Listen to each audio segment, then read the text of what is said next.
Hey guys, तो आज है हमारा सेकंड लेक्चर। किस चीज़ का? तो ये है डीएलएड का जो बुक है ना, फर्स्ट ईयर का F1 बुक, समाज शिक्षा और पाठ्यचर्या की समझ उसी बुक का सेकंड लेक्चर है, जिसमें हमने लगभग 13 पेज पढ़ लिया था। 13 पेज नहीं पढ़ा था, उसमें आमुख भी था, दो शब्द भी था, तो उसको कुछ छोड़ ही दिया था अपन ने।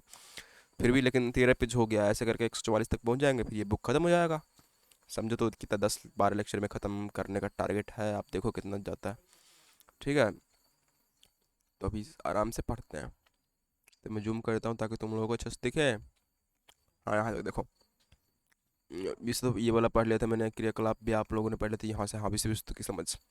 उपयुक्त दृष्टांतों के माध्यम से आपने विभिन्न नज़रों से विषय वस्तु पर अपने विचारों को परखा होगा। अच्छा, मैं ब्लैक को वाइट कर दूँ? कर देता हूँ। तुम लोगों को दिक्कत हो रहा होगा, है ना? अबे यार, हो जा। हाँ, देखो। हाँ, तो ये विचारों को परखा होगा एवं क्रियाकलाप के माध्यम से उसकी समझ को विस्तारित किया होगा। दृष्टांत एक में बचपन की विविध रूपों का चित्रण विभिन्न परिस्थितियों के माध्यम से इस आशय में के साथ किया गया है कि किसी बच्चे को बच्चे के रूप में समझे जाने या न समझे जाने में परिस्थितियाँ किस प्रकार प्रभावी भूमिका निभाती है। दृष्टांत दो, सामाजिक आर्थिक सांस्कृतिक परिप्रेक्ष्य में बच्चों के बचपन के संदर्भ में लैंगिक सामाजिक और सांस्कृतिक समझ को विस्तारित करता है। इन दृष्टांतों के माध्यम से सलमा के मन में उठे उस प्रश्न को और विस्तारित किया गया है कि आखिर बच्चा कौन है तथा उसे बच्चे के रूप में माने जाने का क्या आधार है। अक्सर हमारे समाज में ऐसी युक्तियां बार बार पढ़ने और सुनने को मिलती है कि बच्चे नादान होते हैं, उन्हें बड़ों की सहायता से ही आगे बढ़ाया जा सकता है। इन उक्तियों का बच्चों के बचपन पर विशेष प्रभाव पड़ता है। वे यह सोचने के आदी हो जाते हैं कि वे फिलहाल कोई बड़ा काम नहीं कर सकते क्योंकि अभी वे छोटे हैं, अतः कोई महत्वपूर्ण कार्य नहीं कर सकते। सभी महत्वपूर्ण काम वे बड़े होकर ही कर सकेंगे। इस कारण वे जल्दी जल्दी से बड़े हो जाना चाहते हैं। साथ ही समाज उनके व्यवहार को नियंत्रित नियंत्रित करने के सारे तरीकों को निरंतर अपनाता रहता है। दंड एवं मानसिक डर के माहौल को इस प्रकार बनाया जाता है जिससे हर बच्चा अपने मौलिक स्वभाव को त्याग कर सामाजिक व्यवहार को जल्द से जल्द अपना बना ले। अलग अलग समुदायों में इसकी प्रक्रिया भिन्न भिन्न हो सकती है। समुदाय में बच्चे के ऊपर कई सवालों के दबाव भी होते हैं। बड़े होकर क्या बनोगे, ऐसे प्रश्न घर पर आने वाले अतिथियों के द्वारा बार बार पूछे जाते हैं, या फिर कहीं ना कहीं परिवार ही कई माध्यमों से यह घोषणा करने लगता है कि उसके बच्चे आगे क्या बनेंगे। इस प्रकार वयस्क बनने की तैयारी का आगाज हो जाता है, और वयस्क बनने से बहुत पहले ही बच्चे अपने बचपन से कट जाते हैं। लेकिन ऐसा नहीं है कि समाज में बच्चों की छवि को केवल नकारात्मक ढंग से ही परिभाषित किया जाता है। अब देखो, इस पूरे पैराग्राफ में हमें ये सीखने को मिला कि बच्चे को ना बचपन में ऐसा माहौल बना दिया जाता है कि बच्चों को लगता है कि मैं बड़ा होऊंगा तभी कुछ कर सकता हूँ, मैं अभी छोटा हूँ। तो इसीलिए ना बच्चा जल्दी से जल्दी बड़ा होने का बच्चे को मन करता है, समझे। और ये जो बच्चा को है ना, उसको पहले से मतलब बहुत पहले से ही उससे ये पूछा जाता है बार बार कि तुम क्या बनोगे क्या बनोगे। अब जरा सोचो, बच्चा तो बहुत छोटा है अभी अभी उसको तो मन हुआ चॉकलेट की फैक्ट्री लगा दे बड़े होकर। लेकिन असल में बड़े होकर चॉकलेट की फैक्ट्री लगाना उसका थोड़ी ना मैन गोल हो सकता है कोई लगाए भी, लेकिन सब नहीं ना। इसीलिए बच्चे से ये कभी नहीं पूछना चाहिए कि आप क्या बनोगे प्रेशर करके। थोड़ा सा आप उससे पूछ सकते हैं, ऐसा नहीं कि बिल्कुल पूछना ही नहीं है, लेकिन ये नहीं कि आप प्रेशर करके उससे पूछ रहे हैं कि क्या ही बनना है बता ही दो। ठीक है। और ऐसा भी नहीं कि मतलब अभी जो समाज चल रहा है उसमें ऐसा नहीं कि बच्चों की छवि को केवल नकारात्मक ढंग से ही परिभाषित किया जाता है, कई उसके सकारात्मक प्रभाव भी हैं। तो चलिए देखते हैं, आगे पढ़ते हैं। वैसे इसमें कुछ इम्पोर्टेंट ज़्यादा था नहीं, यदि देखें तो समाज में बच्चों की छवियों को कई प्रकार से परिभाषित किया जाता है, वे जैसे आज्ञाकारी, जिज्ञासु, भोले भाले, नादान, चतुर, चंचल, परिपक्व, नटखट, गुमसुम, बातूनी, मिलनसार, क्रोध, हंसमुख, जिद्दी, गंभीर, साहसी, डरपोक, नकलची, मूडी, तार्किक, मनमौजी इत्यादि। तो बच्चों को ऐसा नहीं कि उसी नकारात्मक छवि से ही देखा जाता है, इसमें बहुत सारा सकारात्मक छवि भी है, जैसे कि बच्चों को चतुर होना कितना अच्छी बात है। ठीक है, चलो आगे हम पढ़ते हैं। बाल साहित्यों में भी बच्चों तथा उनके बचपन को कई तरह से प्रस्तुत किया जाता है, जो हमारे सामाजिक सांस्कृतिक चिंतन को दर्शाते हैं। इस पाठ्यक्रम में आपको आगे कई ऐसे साहित्य रचनाओं से अवगत होंगे और उनका अध्ययन करेंगे, जिससे बच्चों तथा उनके बचपन से संबंधित कभी कई अवधारणाएं स्पष्ट होती हैं। अब देखो, क्रियाकलाप ये है कि बच्चे मन की कोरी स्लेट के समान होता है। बच्चे कच्ची मिट्टी के घड़े के समान होते हैं। क्या आप उपयुक्त युक्तियां के तर्कों से सहमत हैं? हाँ अथवा नहीं। अपनी कक्षा में इस पर सामूहिक चर्चा करें। साथ ही बच्चों से जुड़ी अन्य लोकोक्तियां का संग्रह करें और उनका विश्लेषण करें। यानी कि जो ऊपर लिखा हुआ है युक्ति, उस तर्क से आप सहमत है? तो हाँ बिल्कुल सहमत है भाई। देखो सोचो ना, बच्चे मन की कोरी स्लेट के समान होता है और ये बच्चे कच्चे मिट्टी के घड़े के समान होते हैं, तो बिल्कुल बच्चे कच्ची मिट्टी के घड़े के ही समान होते हैं। उन्हें जैसा बनाया जाता है वैसा ही बन जाते हैं वो। ठीक है, आप देखो, इसमें दो राय नहीं कि बच्चा स्वयं में एक महत्वपूर्ण सामाजिक सांस्कृतिक इकाई है।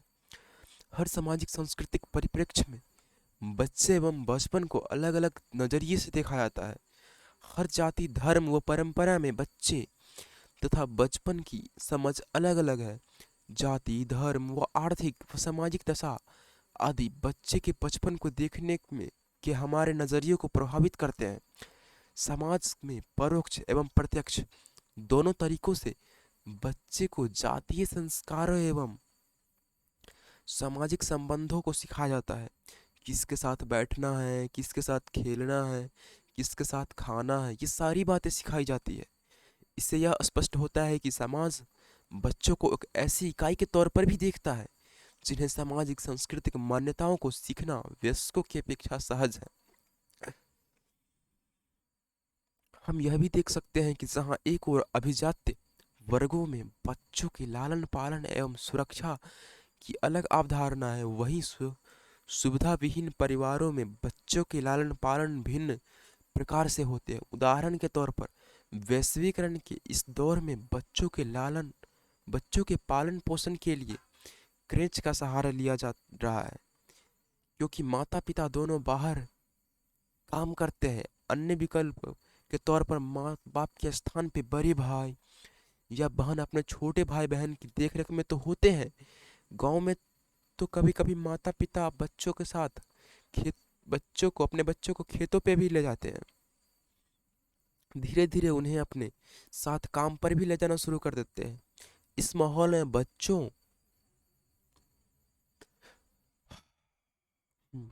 बच्चे समर्पण के भाव एवं जातीय व्यवहार सीखते हैं एवं सामाजिक अंतर संबंधों को भी समझ विकसित करते हैं। इन सब के माध्यम से बच्चे के सामाजिकरण के प्रक्रिया में विभिन्न घटकों का समावेश होता रहा है। इसके साथ ही ग्रामीण एवं शहरी परिवेश में भी बच्चों के लालन पालन का तरीका अलग होता है, जिसका प्रभाव बच्चों के व्यवहारों से परिलक्षित होता है। शहरी और ग्रामीण बच्चों के प्रति समाज में रूढ़िवादी विचारधाराएं भी होती है। जैसे शहरी बच्चों को स्मार्ट, बुद्धिमान आदि की संज्ञा दी जाती है, वही गांव के बच्चे को दब्बू या कमजोर मानने की आम धारणा है। ऐसी धारणाओं के पीछे असमानता, वंचना और वर्गीय वर्चस्व को स्थापित करने वाली सामाजिक धारणाएं हैं, जो अपना पहला हमला समाज के बच्चों तथा उनके बचपन पर करती है। बच्चा एवं बचपन की सामाजिक सांस्कृतिक समझ के लिए यह भी जानना आवश्यक है कि बच्चा लड़का है अथवा लड़की। आगे की इकाई 2 में इसी विषय पर चर्चा की गई है। आज के समय में बचपन पर पड़ने वाले विभिन्न सामाजिक दबावों को भी समझना जरूरी है। पढ़ाई लिखाई से लेकर भोजन करने तथा कपड़ा पहनने तक में बच्चों को कई प्रकार के दबावों व प्रतिबंधों को झेलते हैं, जिनसे बच्चों के प्रति समाज के नजरिए के वास्तविक चरित्र को समझना मुश्किल नहीं है, चाहे वे दबाव विद्यालय के हो या परिवार के। इससे बच्चों के जीवन में ऐसे अवसर लगातार कम होते जा रहे हैं जब वे आज़ादी से अपने पसंद के काम कर सके। साथ ही स्कूल की पुस्तकें भी बच्चे पर मानसिक बोझ डालती है। यदि देखा जाए तो वर्तमान सामाजिक सांस्कृतिक परिदृश्य में बच्चों से वे सारे पल छीन लिए जा रहे हैं जब वे स्वयं को बच्चा समझ सके। समाज बच्चों को उनके बचपन के प्रति हतोत्साहित करने का मौका नहीं छोड़ता। यह स्पष्ट है कि बच्चों का बचपन व्यक्ति विशेष सामाजिक सांस्कृतिक परिप्रेक्ष्यों के अनुरूप विशिष्ट होते हैं। अलग अलग समाज व संस्कृतियों में बच्चों को भिन्न भिन्न रूपों में समझा जाता है। बच्चों व बचपन के बारे में समाज की कई धारणाएं हैं जो बच्चों के प्रति हमारे व्यवहार को निर्मित करते हैं। बच्चे सिर्फ विभिन्न प्रभावों तक सीमित नहीं रहता, बल्कि वह स्वयं भी समाज को प्रभावित करता है। इस प्रकार बचपन के अनुभव समाज व बच्चे के मध्य के सक्रिय अनुभव हैं जो सतत अंतःक्रिया के माध्यम से बनते हैं। बचपन की कई बातें बच्चों के भावी जीवन पर बहुत प्रभाव डालती है। ये पॉइंट रिपीट हुआ है एक बार, यानी कि ये इम्पोर्टेंट पॉइंट है। ठीक है, तब ऐसा नहीं कि इसके रटने लग जा रहा। ये तो बेसिक कॉमन सेंस है कि बच्चे के जो बचपन में जो बीता होगा, उसके जो अभी जीवन चल रहा होगा, उस पर प्रभाव डालता होगा वो चीज़ें। अब देखो, क्रियाकलाप है, इसे तुम पढ़ सकते हो, वैसे इसमें कुछ खास है नहीं। जल्दी सिलेबस कंप्लीट करना है, थोड़ा ना उसी में लगा देना है टाइम। आगे बीपीएससी वगैरह भी तो है, सीटेट वगैरह भी तो है। सीटेट तो इसी से निकल जाएगा। चलो छोड़ो, आगे बैठते हैं। बच्चे तथा बचपन की अवधारणा, ऐतिहासिक समझ। यानी कि बच्चे और बचपन की अवधारणा है ना, उसमें इतिहास में क्या क्या हुआ था ये सब समझने को मिलेगा इसमें। तो देखो, मानव समाज के विकास का अपना एक लंबा अतीत रहा है जिसे हम विशेष रूप से इतिहास के माध्यम से समझते हैं। हम यह जानते हैं कि इतिहास के विभिन्न कालखंडों में विभिन्न सभ्यताओं व संस्कृतियों से संबंधित समुदायों का उद्भव व विकास होता रहा है। स्पष्ट है कि उन समुदायों के अस्तित्व में उन बच्चों का अस्तित्व भी समाहित है जिन्होंने भविष्य में उन समुदायों को आगे बढ़ाया होगा। अतीत में बच्चों की भूमिका इतनी अहम होने के बावजूद ऐसा प्रतीत होता है कि हमने अपने इतिहास के अध्ययन में इसे कभी भी ज़्यादा महत्व नहीं दिया। लेकिन बच्चे के मामले पर इतिहास के ऐसे चुप रहने अथवा उत्साही साक्ष्य न मिलने का निष्कर्ष यह नहीं निकाला जाना चाहिए कि अतीत में विकसित समुदाय अपने बच्चों के प्रति संवेदनशील नहीं थे। आज के काल में बच्चों का जो स्वरूप विद्यमान है, यह कहीं न कहीं अपने अतीत में हुए विकास का भी घोतक है। अतः बच्चों के बचपन की संकल्पना को ऐतिहासिक दृष्टिकोण से देखना भी अति महत्वपूर्ण है। ये तो बहुत ही इजी पॉइंट है, तो ये समझ में आ ही रहा होगा। जहाँ पे भारी लगेगा मैं बता दिया करूँगा, ठीक है। चलो आगे बढ़ते हैं। बच्चों के बचपन को ऐतिहासिक परिप्रेक्ष्य में देखने पर स्वतः ही कई सवाल उठते हैं, जैसे अतीत के समुदायों में बच्चों के बचपन की क्या अवधारणाएं रही होंगी, किस प्रकार बचपन की संकल्पना, बच्चों की छवि तथा परिवार के नजरिए सदी दर सदी बदलाव आते रहे हैं। इस बदलाव के पीछे क्या कारण रहे होंगे उस समय व आज के आधुनिक युग में इन संकल्पनाओं में कितना परिवर्तन हुआ है। इन सभी सवाल को कोई सटीक उत्तर देना काफी कठिन है। फिर भी उपलब्ध साक्ष्यों के आधार पर कुछ न कुछ अनुमान लगाने की गुंजाइश जरूर बनती है। यह स्वाभाविक है कि साक्ष्य की बहुलता व प्रमाणता के मामले में आधुनिक काल इतिहास के अन्य कालखंडों की तुलना में अधिक धनी है। अतः वर्तमान काल में बच्चों के बचपन के विषय में क्या स्थिति बनी है, उस पर बेहतर तरीके से विमर्श किया जा सकता है। ऐतिहासिक दृष्टि से विभिन्न कालखंडों में बच्चों की स्थितियों के विषय में जानने को कम ही मिलता है। इस सीमा के कारण बच्चों की अवधारणा के निश्चित क्रमिक विकास को ऐतिहासिक के सभी कालखंडों के परिप्रेक्ष्य में पूरी तरह देखा नहीं जा सकता।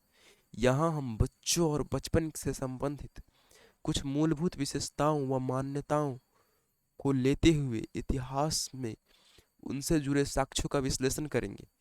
साथ ही यह प्रयास भी होगा कि यथासंभव हम अपने विश्लेषण को इतिहास के विभिन्न कालों के संदर्भ में कर पाए और उन्हें वैज्ञानिक दृष्टिकोण से परखें। बच्चों के बारे में पहले से लोग क्या सोचते थे, यह प्रश्न हमारे मन में कौतूहल को अवश्य जागृत करता है। आगे दिया गया उदाहरण बच्चों और बचपन की ऐतिहासिक अवधारणा के कुछ मूल पक्षों पर विशेष प्रकाश डालता है। इसके विश्लेषण के माध्यम से हम बचपन के ऐतिहासिक परिप्रेक्ष्य को समझने का प्रयास करेंगे। आइए इसे पढ़ते हैं और इसमें उठाए गए बचपन से संबंधित विभिन्न पहलुओं को समझते हैं। ये सब बहुत ही आसान है, इसमें कोई भारी है नहीं, लेकिन फिर भी पढ़ लेते हैं। पता है क्यों? क्योंकि तुम एक बार जब पढ़ लोगे ना तो तुम्हें क्वेश्चन आएगा तो फिर खटाखट बनेगा। ऐसा नहीं कि उसमें से तुम्हें कोई हार्ड सा पूछेगा, बिल्कुल बेसिक सा क्वेश्चन पूछता है। तो देखो, अब एक जैविक अवधारणा बच्चा मात्र जैविक प्राणी के रूप में सामाजिक अवधारणा बच्चा सामाजिक प्राणी के रूप में तब्दील हो रही है।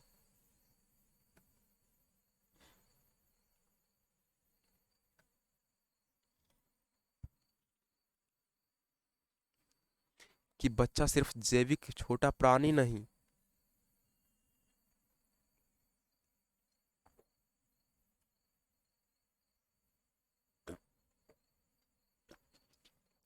हाँ, हाँ, जैविक छोटा प्राणी नहीं है जो कि बड़े का एक छोटा संस्करण हो। उसका अलग व्यक्तित्व है। प्लेटो ने दो सहस्त्र शताब्दी पहले कहा था कि बच्चा दरअसल बड़ों के बीच एक विदेशी की तरह होता है।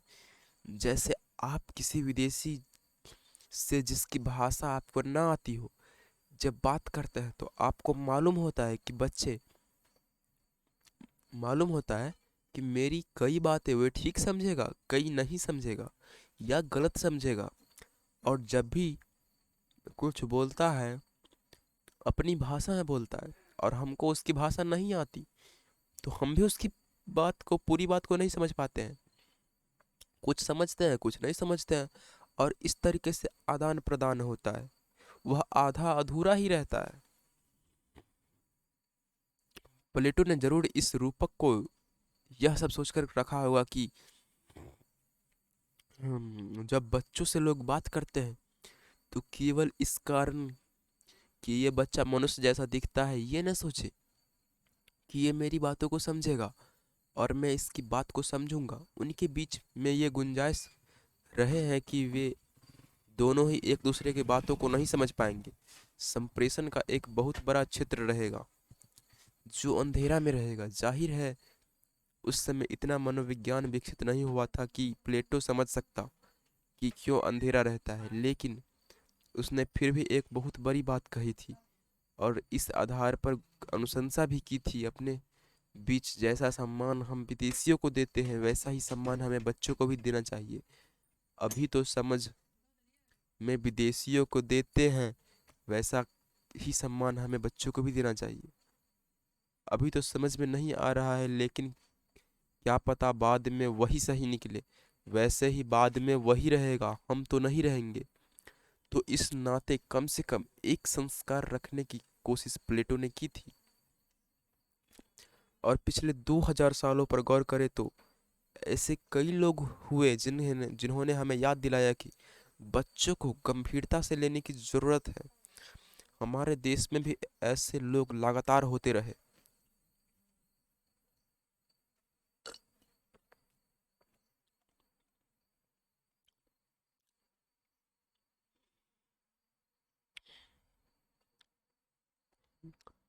अगर सूरदास के शब्दों पर विचार करें, जिन्होंने अपने पदों के जरिए, यहाँ डॉट क्यों है वैसे, चलो कोई बात नहीं, पदों के जरिए बच्चों की झूठ बोलने की प्रवृत्ति पर, बहाना बनने छिपाने की प्रवृत्ति पर विचार किया था, और यशोदा को एक ऐसी माँ के रूप में स्थापित किया जो यह सब सहन करती है और बहाना सुन के कहती नहीं कि मुझे पता है कि ये तुम्हारा बहाना है, बल्कि गले लगा लेती है।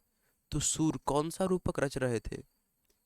जो वो वही रूपक रच रहे थे कि बच्चों की दुनिया में लोकपाल बनने की कोशिश मत कीजिए, उन्हें छिपने का जगह दीजिए, उन्हें बहाना बनाने की जगह दीजिए, उनको अपनी कल्पना की दुनिया में रहने का मौका दीजिए। इसको लेकर अनेक परंपराएं हैं, लोक आख्यान है, कोई कमी नहीं है।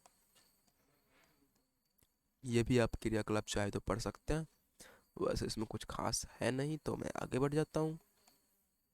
हम्म, आपने ऊपर के उदाहरण के माध्यम से बच्चों के विषय में कुछ प्राचीन मतों को जाना और उनसे संबंधित दिए गए बिंदुओं पर विचार किया। विचारकों के अनुसार प्राचीन मानव समाजों में बच्चे बच्चे को एक स्वतंत्र सामाजिक प्राणी की श्रेणी में नहीं रखा जाता, और आज भी यह मत किसी न किसी रूप में विद्यमान है। कई मनोवैज्ञानिकों का यह भी विश्लेषण है कि हमारे समाज में वयस्क की अवधारणा तो है, लेकिन बचपन की नहीं है, और किशोरावस्था को भी नहीं के बराबर है।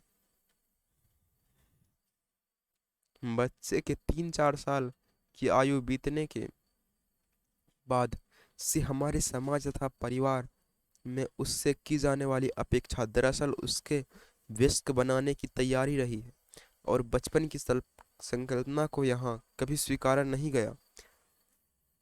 अब हम ऊपर के उदाहरण के माध्यम से उठाए गए विचारों को आगे बढ़ाते हुए अपने अतीत में बच्चों की संकल्पनाएं कैसी थी, इसकी पड़ताल करेंगे। आज के समय में बच्चों की अवधारणा कैसी बन रही है, इसकी चर्चा आगे के खंडों में की जाएगी।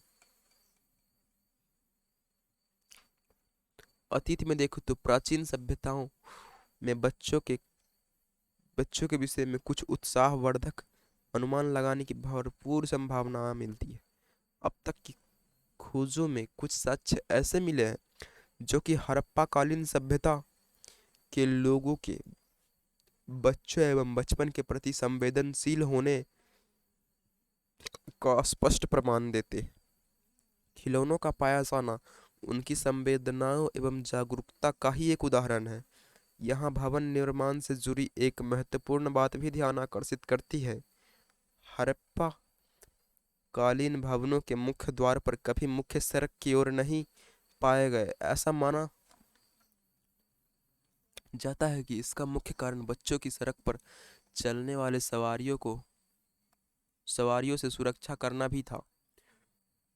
उपरोक्त सभी तथ्य इस धारणा को और पुष्ट करते हैं कि समाज अपने बच्चों के पालन पोषण और शिक्षा के प्रति भी जागरूक व संवेदनशील रहा होगा।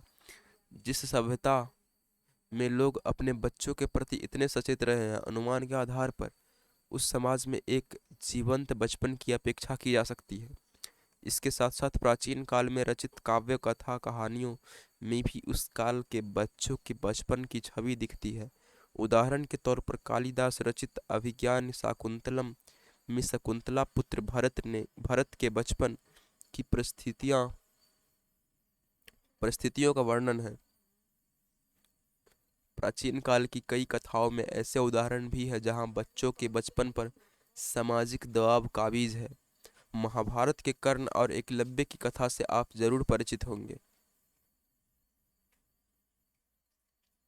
प्राचीन काल के बाद अब हम बचपन के मध्ययुगीन अवधारणा पर विचार करते हैं।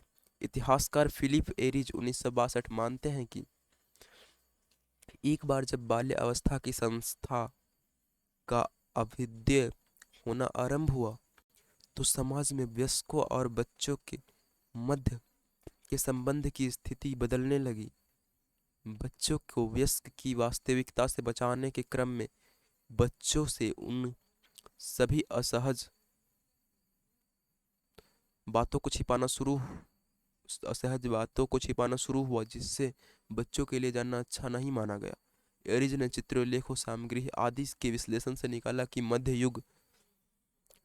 युग से पूर्व बचपन की अवधारणा अस्तित्व में नहीं थी, परंतु बच्चे को अनदेखा भी नहीं किया जाता था। यहाँ बचपन की अवधारणा और बच्चे के प्रति स्नेह के मायने अलग अलग हैं। बच्चे के प्रति स्नेह का अर्थ यह नहीं कि कोई समाज उसे बचपन को मान रहा है। इस काल में शिशुआ अवस्था या को युवा अवस्था व वयस्कों से अलग नहीं माना जाता था, अर्थात शिशुआवस्था खत्म होते ही वह वयस्क समाज से संबंधित हो जाता था। आगे चलकर धीरे धीरे बच्चों की अपनी मिठास, सादगी व नटखटपन के कारण वयस्कों के मनोरंजन एवं तनाव मुक्ति के स्रोत के रूप में नई अवधारणा प्रकट होती नजर आती थी। इस समय लिखी किताबों में हमें दिखाई देता है कि माँ और परिवार के अन्य लोग बच्चों के खुश होने पर खुश रहते हैं। ऐसा माना जा सकता है कि बच्चों की उछल कूद, बोलना सिखाना, खेलना आदि छोटी छोटी हरकतों से मिलने वाले आनंद को समाज व परिवार ने महत्व देना शुरू कर दिया था। इसी कालक्रम में उक्त अवधारणा के विरुद्ध आलोचनात्मक प्रतिक्रिया भी सामने आई, जिनमें बच्चों को इस तरह से पालन पोषण के दौरान अत्यंत प्रेम और खुले माहौल को गलत माना गया। कालांतर में बच्चे बड़ों के बीच अपने चटपटे उत्तरों के कारण परिहास का कारण बनने लगे तथा ऐसा लगने लगा कि वे वयस्कों के मनोरंजन के लिए बने हैं।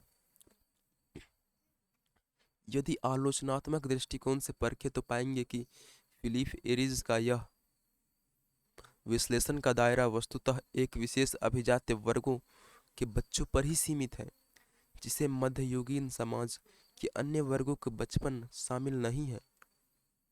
उस समय किसानों, मजदूरों, उपेक्षित समुदाय के बच्चों का जीवन कैसा था, इसकी समझ उनके विश्लेषण से नहीं मिलती है।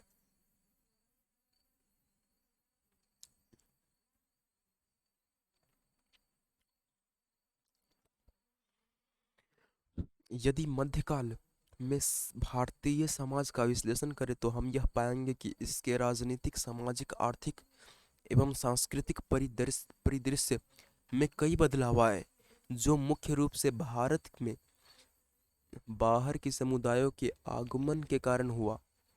इस परिस्थितियों में बच्चों के विकास का संदर्भ भी बदला, जैसे उनके लालन पालन, शिक्षा दीक्षा व परिवेश से संबंधित स्थितियों में विशेष परिवर्तन हुए। बच्चों के पठन पाठन के लिए विद्यमान पहले की धार्मिक व सामुदायिक संस्थाओं के साथ साथ मकतब, मदरसों व पाठशाला का भी विकास हुआ।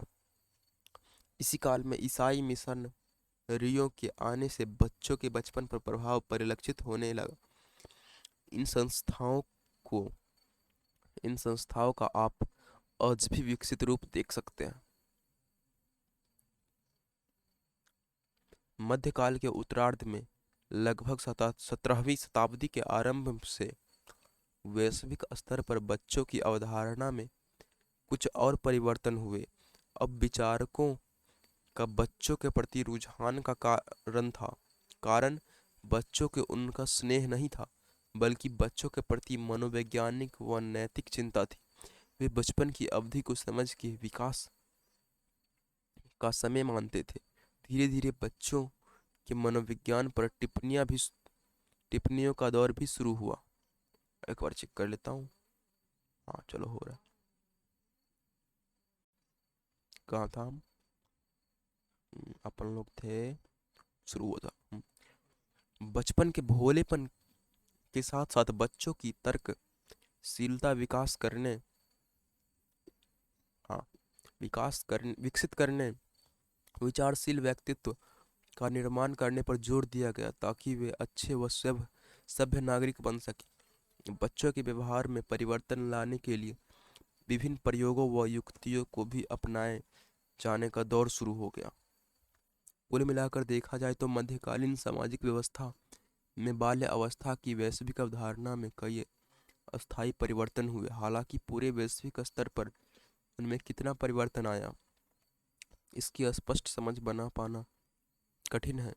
यहाँ मध्यकालीन समाज की वैश्विक अवधारणा को मोटे तौर पर इस रूप में भी समझा जा सकता है, जहाँ प्रायः बच्चों को उनके पिता या अभिभावक अपने नियंत्रण एवं सत्ता के अधीन के पक्ष में थे।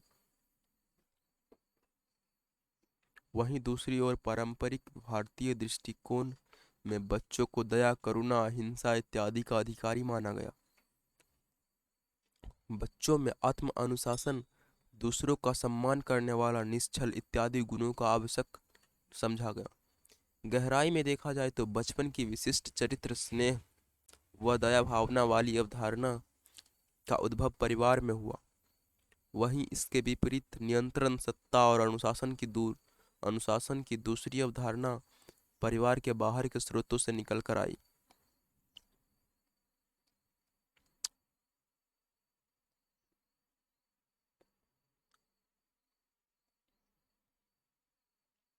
वर्तमान समय में बाल्य अवस्था के उद्भव और इतिहास का अध्ययन शुरू करने वालों ने पाया कि बाल्य अवस्था मातृत्व, घर व परिवार जैसी संस्थाएं आज जिस रूप में मिलती है वे कुछ महत्वपूर्ण अर्थों में न केवल स्थानीय है बल्कि उनका उद्भव हाल ही में हुआ है।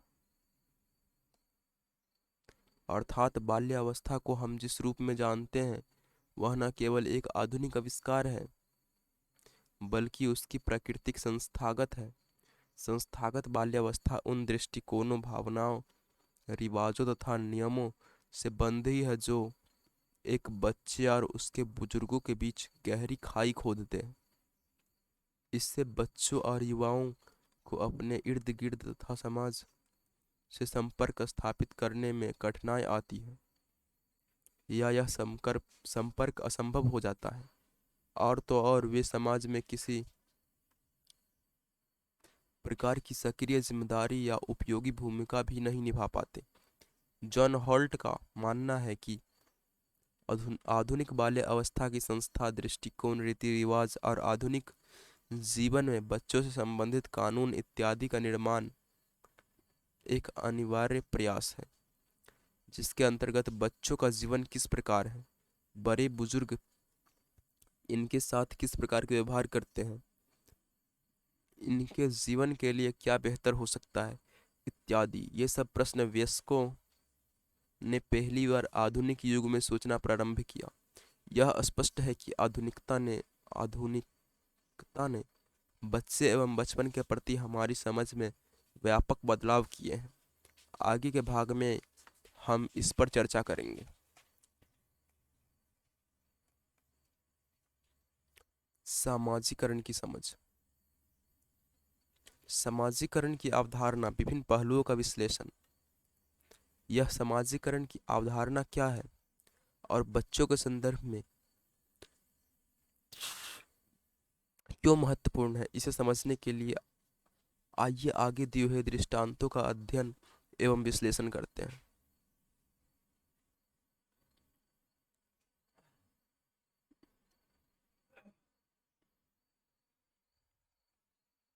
दृष्टांत 3। शिक्षा दिवस के अवसर पर गांधी मैदान पटना में विभिन्न प्रतियोगिताओं का आयोजन किया गया। बिहार के प्रत्येक प्रमंडल से 5-5 बच्चे चित्रकला प्रतियोगिता में भाग लेने हेतु आए हुए थे। उनके रहने खाने की व्यवस्था एक साथ की गई थी। शाम के समय जब बच्चे आपस में मिले तो वे विभिन्न बातों पर चर्चा करने लगे। बिहार के उत्तर के जिले से आए हुए बच्चे जहां बाढ़ की त्रासदी से त्रस्त थे, वहीं सूखाग्रस्त इलाके के बच्चे पानी की आवश्यकता खेतों में उपज के लिए महसूस करते थे। भाषा, खान पान, रहन सहन आदि में भी बच्चे अलग थे। आरा छपरा के बच्चे चावल, दाल, लिट्टी चोखा खाना पसंद करते थे, वहीं मिथिला के बच्चे दही चूड़ा खाते थे। बच्चे पहनावे में भी एक दूसरे से भिन्न थे, फिर भी वे सारे मिलजुल कर रह रहे थे।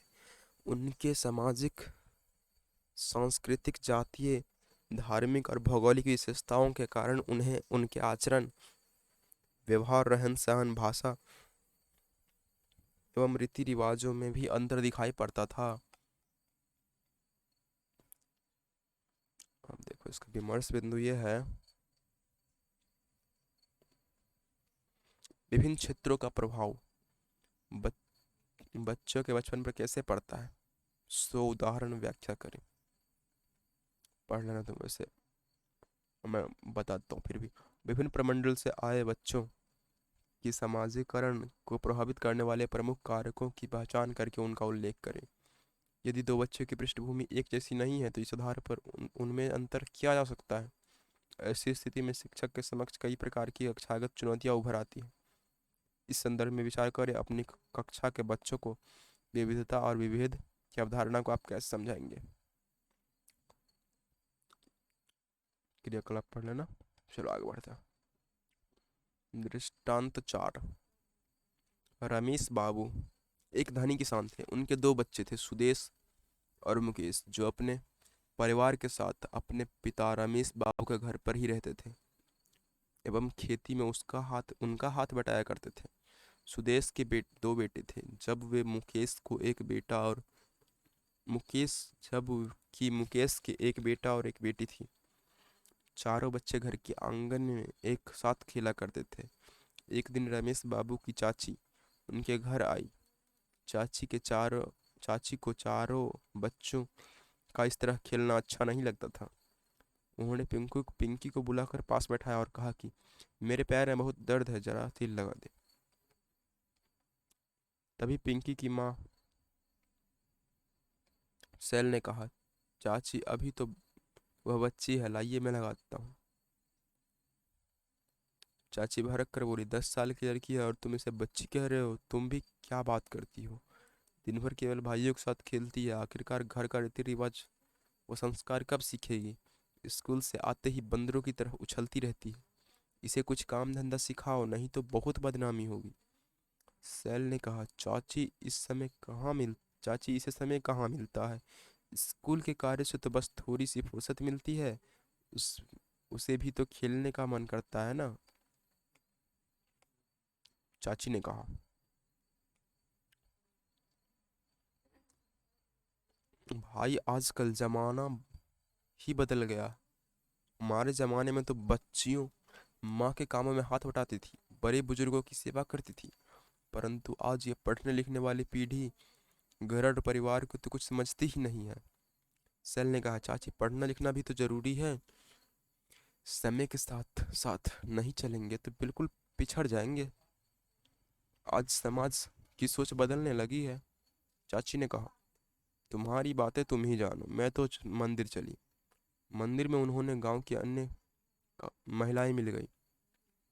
एक ने अपनी बहू की शिकायत करते हुए कहा, क्या बतलाऊं, इतना समझाती हूँ कि बेटी को घर, रीति रिवाज, धर्म, कर्म और परंपरा की बातें सिखाए, लेकिन कोई ध्यान ही नहीं देता।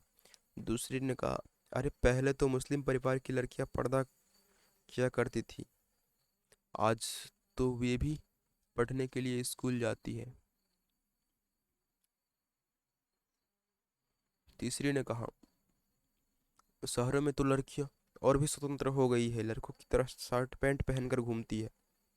उनमें से एक महिला, जिसकी बेटी शहर में नौकरी करती थी, ने कहा, यही तो परेशानी है, हम घर परिवार आस पड़ोस वाले अपनी इच्छाओं से जबरन बच्चों के बचपन को सामाजिक मान्यताओं के अनुसार अनुरूप ढालना चाहते हैं। कितनी खुशी की बात है कि हमारी बच्चियां डॉक्टर, इंजीनियर बनकर देश और समाज की सेवा करती हैं तथा घर एवं परिवार का नाम रोशन करती है। मीरा कुमार, सानिया मिर्जा, कल्पना चावला, शारदा देवी, इंदिरा गांधी इत्यादि भी तो लड़कियां ही हैं। सही बताना, क्या उस समय ऐसा नहीं लगता था कि हम अपनी झूठी शान के नाम पर उनके पैरों में सामाजिक मान्यताओं की बेरिया डाल देते हैं? इस बात ने चाची के दिल को झकझोर दिया। उन्हें अपनी गलती का एहसास हुआ। ये रहे विमर्श के बिंदु, पढ़ लेना। क्रियाकलाप ये रहे, पढ़ लेना। चलते हैं आगे।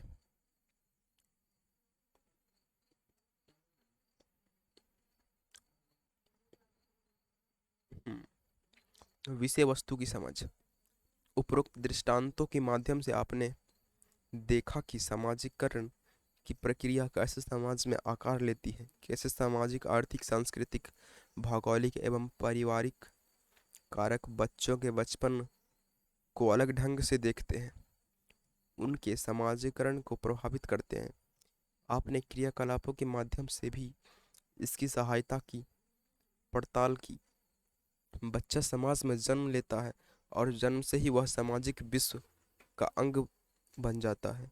इस सामाजिक विश्व में परिवार, मित्र समूह, समुदाय आदि भी सभी शामिल हैं। इन सभी के साथ बच्चा ऐसे अंतर संबंधों का ताना बाना बन जाता है जो जीवन पर्यंत चलता रहता है। बच्चा जैसे जैसे बढ़ता है उसके सामाजिक संस्कार का फैलाव सामाजिक संसार का फैलाव होता जाता है। जैसे जैसे बच्चा बड़ा होता है, अपने परिवेश, विशेष रूप से अपने परिवार, समुदाय, विद्यालय, मित्र समूह व अन्य संचार माध्यमों से निरंतर सीखता रहता है और संबंधित व्यवहार व विश्वास निर्मित व पुनर्निर्मित करते रहता है। इन्हीं में वह अपने जीवन को ढालने लगता है।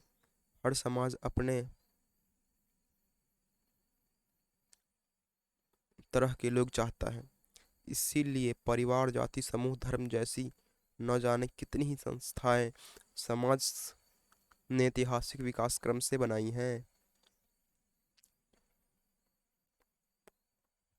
इस प्रकार समाज में अपने आंतरिक जीवन मूल्यों और मान्यताओं को सिखाने के लिए ये एक सचेत व्यवस्था है। इन्हीं व्यवस्थाओं और प्रक्रियाओं में बच्चे बड़े होते हैं, चाहे अनचाहे।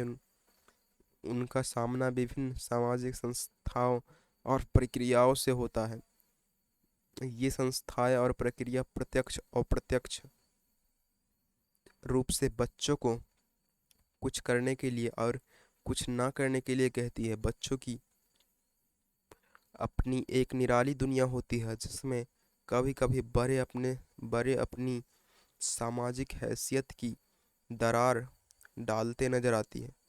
आपने देखा कि विभिन्न सामाजिक और आर्थिक परिवेश में पलने वाले बच्चों की प्रकृति भिन्न भिन्न प्रकार की होती है। उसी तरह दृष्टांत में यह भी दिखाने का प्रयास किया गया है कि विभिन्न भौगोलिक, जातीय एवं आर्थिक परिवेश का प्रभाव बच्चों के समाजीकरण पर पड़ता है। अंतिम दृष्टांत चाची एवं उनके जैसी अन्य महिलाओं की सोच को दर्शाता है, जो लैंगिक आधार पर बच्चों के बचपन को ढालने का प्रयास करती हैं। वहीं सेल और दूसरी महिलाएं दोनों के पालन पोषण में एक रूपता लाने की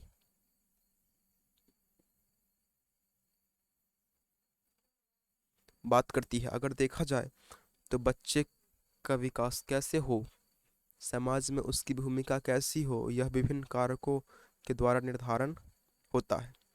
इस प्रकार समझे तो सामाजिकरण वह अंतःक्रियात्मक प्रक्रिया है जिसके द्वारा व्यक्ति अपने समूह के मूल्य, विश्वास, मनोवृत्ति, मानदंड और भाषिक विशेषताएं अर्जित करता है।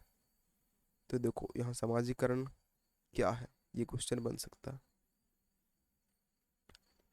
इन सामाजिकरण तत्वों को अर्जित करने के दौरान व्यक्ति की अपनी पहचान और व्यक्तित्व का निर्माण होता है। इस प्रकार सामाजिकरण की प्रक्रिया एक पीढ़ी से दूसरी पीढ़ी तक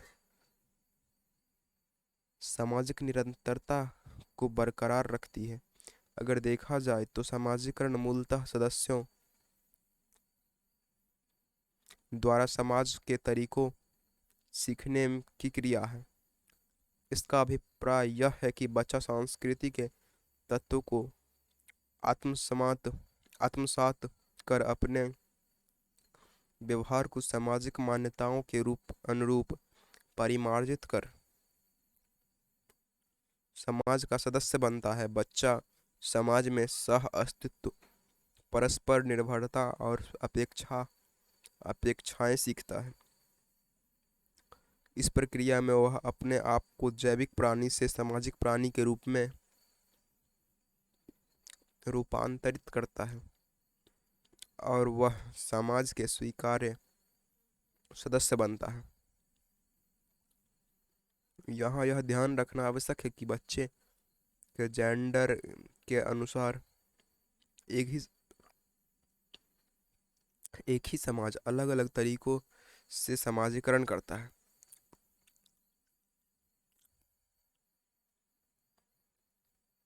ये लास्ट पेज पढ़ लेता है, इसके बाद 26 पेज हो जाएंगे टोटल।